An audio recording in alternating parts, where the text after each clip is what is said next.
अजितराव को त्याने ते टोमणं मारलेलं नाहीये, त्यांनी इतर त्यांच्या सहकार्याला मारलेलं आहे. हवा तेच चौरिये पैजामे सांभाळो. काय त्यांचे पैजामे त्यांना सांभाळायचे, कधी ते खाली उतरले जातील ना ते त्यांनाच कळणार नाही.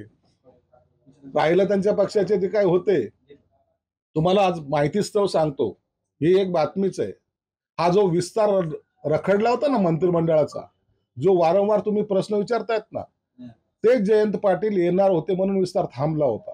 आणि ते आज निष्ठेच्या गप्पा करतायत.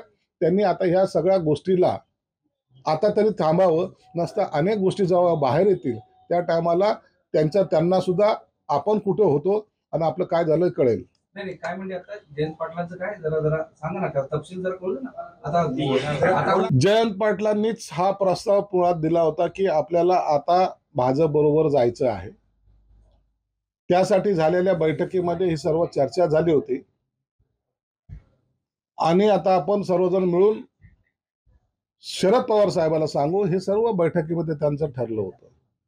आजही जयंत पाटील फक्त शरीराने तिकडे आहेत, मनाने अजितदादांबरोबर आहेत असं माझं मत आहे. राहिला विस्तारचा प्रश्न ना, आमची जी माहिती आहे की ते येणार होते म्हणून विस्तार थांबला होता. कुणाबरोबर बैठक झाली होती आणि मग ते का आले नाही?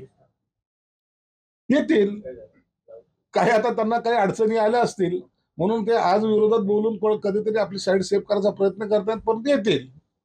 त्यांना यायला जास्त वेळ लागणार नाही. अहो, त्या बैठकीला सुप्रिया सुळे नव्हती का? सगळंच होते ना हे सर्व असताना घडलेला हा प्रकार आहे. परंतु आता अजितदादाच्या डोक्यावर कसं खापर फोडायचं हा प्रयत्न यांचा आहे. म्हणून चिंता करू नका, महाराष्ट्राला याची सर्वांना जाणीव आहे आणि त्यांना सुद्धा जाणीव आहे. आणि भविष्यामध्ये काय होईल हे तुम्हाला लवकरच दिसेल.